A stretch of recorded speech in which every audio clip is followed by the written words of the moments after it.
like my Nance. So first things first, man. AEW Blood and Guts took place last night. Well, on Wednesday night, live from the TD Garden, and it was marked by the return of Pac and the return slash AEW debut of Kota Ibushi. Um, a lot of stuff has been swirling around about the event, but I just kind of wanted to know what your takeaways of this show was and kind of your takeaways from the Blood and Guts match itself. Oh, I thought Blood and Guts was actually really, really fun. I was having a ball the entire match. But the only thing that I just disliked was the ending for me. But I'll get back around to that. I thought overall, I love the crowd energy. The crowd was fun. The crowd was off the walls. The crowd was chanting all types of obscenities, y'all. The crowd was chanting, I think, like fireworks or to put fire on the table or some shit at some point. Like, it was very reckless between that and this. I expected blood, yes, because in the name, but it was a different type of reckless. And I'm not sure if it's because my vision is now watered down by the sight of like WWE's vision of recklessness, because I got so used to like kendo sticks and stuff like that. And I know that when you get to AEW, it's always going to get turned up a little bit, but they really did the most. Mox, especially. This felt like this was Mox's match. Like, this man pulled up with the catering forks. All of catering's forks, and he handed up forks to everybody and just came and stabbing people.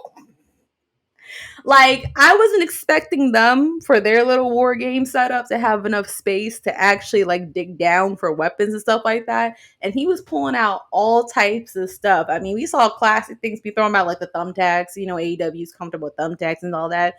But the one thing that I still can't get over is the bed of spikes. Where do you find a bed of spikes, Mox?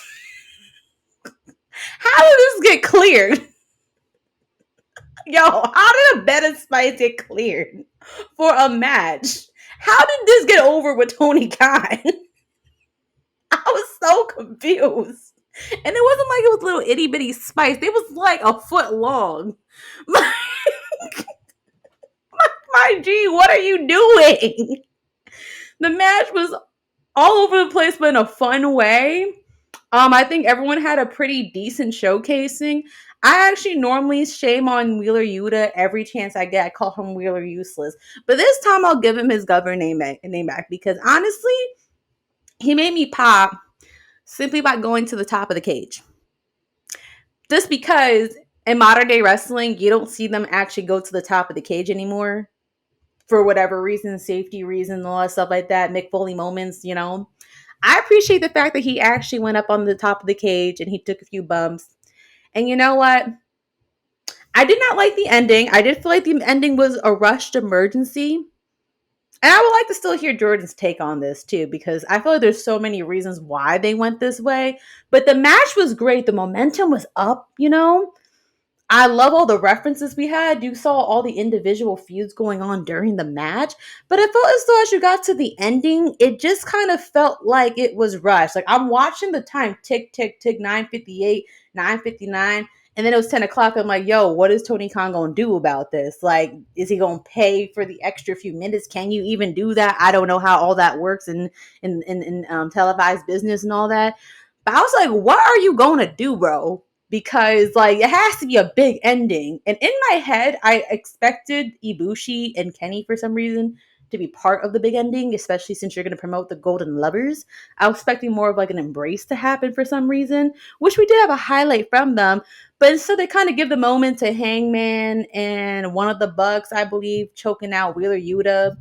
Which I guess in hindsight, when you look at it, I guess you have to go with someone who would be safe to take the L. But I felt conflicted, kind of like, wow, it was such a fun match. Why end it in such an anticlimactic way with just a chokeout? I don't think that for a match that gruesome, it should have ended in a chokeout. And also with two people quitting like 2 minutes before the match ended. To me, I thought that felt very rushed. That's when it kind of took me out of it. Do you have an explanation, Jordan? Can I hear your take on the Blood and Guts match and why you think it ended in that way? I cannot hear you. Can you hear me now? Yes, I can. So I think the blood and guts match was actually really, really good. I think that number one of the things that I love about blood and guts is that it seems like every year they kind of have like a recurring theme where they bring back certain references. This Right. is not the first time. I think this is the third blood and guts match, and every time there's a blood and guts match, there's always some type of spot on the top of the cage. Mm-hmm. One year it was MJF throwing Jericho off. The other year, it was Eddie Kingston throwing Sammy Guevara off. This time, it was really Yuta on top of the cage. So I love that they keep that involved. The thumbtacks are also a very, very big theme, especially with the Bucks. Obviously, they sent the internet into a frenzy a year or two ago when one of them put the thumbtacks on the bottom of their shoe and then they used it to kick. So it's they have these recurring themes that they keep bringing back, and they keep bringing them back in a fresh way that's relevant to the match. So I love that. I feel like there were a lot of good moments. Like I was really really happy that like Coda had that moment where he was like walking down the ramp with no music after he like punched Yuta. I feel like it was a really good way for That him was to for kind of like me. that. Daddy did Yeah, it for me. Go he ahead. did that for you. Um, but he I feel like that was a really good way for him to kind of soak up the crowd and all that. And it was just weird because like it wasn't weird, but the criticism about Coda and it was like, these guys are moving slow. It's like, when was the last time we've seen Coda work, especially work on TV? It's like obviously he's gonna have that ring rust. Obviously things aren't going to be as polished. Give him grace. And on top of that, it was a 5-on-5 double cage double ring match. Like we need to relax and give the man some grace, cut the man some slack. I think he did well for an in ring debut in a main event spot of a show. I think that he did really really well. So there was that aspect, right? There was that aspect. As it pertains to the ending, I wasn't mad. And I actually also wasn't mad at the walkouts because they were very, very on brand. Pac has always been his own man. So him having static and tension with the rest of the group was of no surprise. Also, seeing how the elite were just taking advantage of the situation and like essentially exploiting that handicap 5-on-4. You can tell that like Adon Callis doesn't want his protege or his like mentee looking weak. So that's the reason why they took Takeshita out, right? And it kind of also protects Takeshita, right? Because if you're building this guy to be this super athletic, super wrestler who I think Don Callis wants to position as the guy that takes out Kenny Omega, if he's in that cage and he takes the pin or he's involved with the losing of this match, it's like, why does Kenny have to go up against Takeshita? So I understood the logic in that as well. Now, as far as the ending is concerned, I wasn't mad at the fact that Yuta got choked out and he just passed out because and on top of that, it was essentially all five of the members of the Golden Elite kind of like taking all of them like taking them out. And so I wasn't mad at that because it's like, okay, Yuta doesn't tap, so he doesn't look weak. Um, and on top of that, it was kind of one of those things where like nobody gave up. Somebody just had to be just kind of submitted into oblivion. Not submitted, but like somebody had to pass out. Like, so in this kind of situation, it was weird because like the elite won, but like nobody technically lost. And considering that like you're still trying to make the BCC look like this really, really tough group of guys. I think it was on brand for the way for it was on brand for them to lose the way that they lost. And then How are you apparently, tough if you quit? huh? You said how do you How tap if no? how do you? How are you tough if you quit? But he didn't quit. He like faded Two out. people quit. You talking But they about a whole faction being tough, but two people quit? but technically Pac was never in the BCC and Takeshita was never in the BCC. So you're saying the Takeshita, extra people left? you know what I mean? Like Takeshita was never part of the Blackpool Combat Club, and Pac was never part of the Blackpool Combat Club. Technically, if we're being technical. So the only remaining people that were left in the ring from that side were Moxley, Cesaro, and Yuta, who are members of the Blackpool Combat Club. So I feel like the ending wasn't necessarily bad. I personally would have loved to see Coda and Kenny have a finishing move, and then that lead into a pinfall, and then that That's what would be I the ending. wanted. That's all But at I the same, needed. but Yeah. that's but to be honest, I'm not mad at the way that it ended. But I have a question though, considering that Daniel Bryan was supposed to be in the mix and he got injured. yes, How do you think would it? How do you think they would have plotted the ending if he was involved in the match? hmm, that's a good question. I think um I think it would have ended in a Brian Danielson Hangman face off. That's how I would have booked it because Ooh. I feel like Brian has been the vocal leader of the BCC, and Hangman is kind of like he's not the leader of the elite, but he's coming back into the fold as a main eventer. And I feel like if you're going to position him as the main eventer, you need for him to go up against the person who's talking the most, who was Brian Danielson, and who was leading the charge on these attacks, who was Brian Danielson. So I felt like it should have ended between those two. Um, that's how I feel like it should have That ended. wouldn't have And been I feel wrong either, because aren't they it wouldn't like have. both known for like having two classic long behind 35, 45 minute long match? Exactly. It would have They been a cute were little callback.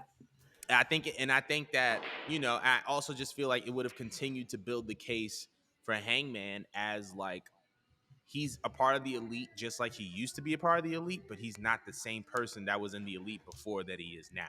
He's his own man. He's able to take charge. He's able to be a leader. And I feel like if you had a Hangman Brian Danielson face off at the end, I feel like that would have been a great way to kind of cap it off. But just like you had a question for me, I have a question for you. Blood and Guts or last year's Survivor Series War Games? Well, that's a hard question. Wait, what was our lineup? What was our lineup for last year? We had Drew McIntyre, we had Sheamus, we had the Brawling Brutes, and then on the other side we had the Bloodline. Oh, Drew, Sheamus, KO, the Brawling Brutes versus the Bloodline. So that was at the time Roman, Sammy, Solo, and the Usos.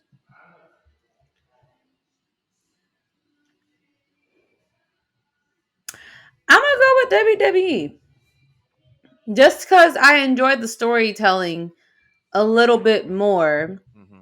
But it's kind of hard for me to like. It's not hard to make a decision on which one's which. I almost feel like it's not fair, Yeah. just because like Blood and Guts was meant to be greater, Mm-hmm. to be worth this type of question and this type of conversation.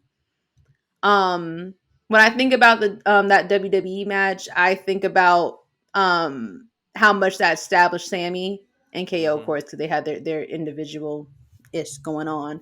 But how much that really established Sammy, like that is like he had many moments in the year of 2022 and 2023, but Mm-hmm. like that was like the most establishing moment for Sammy in that Mm-hmm. match.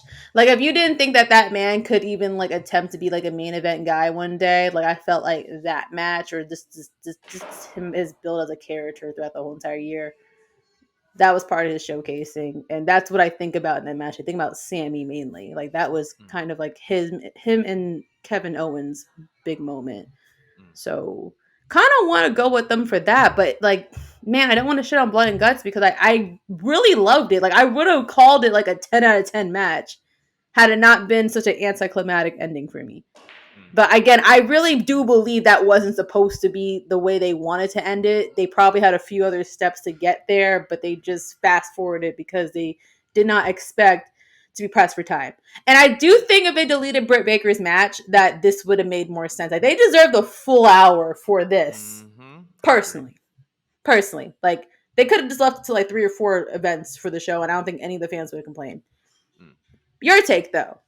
WWE got it, or AEW got it.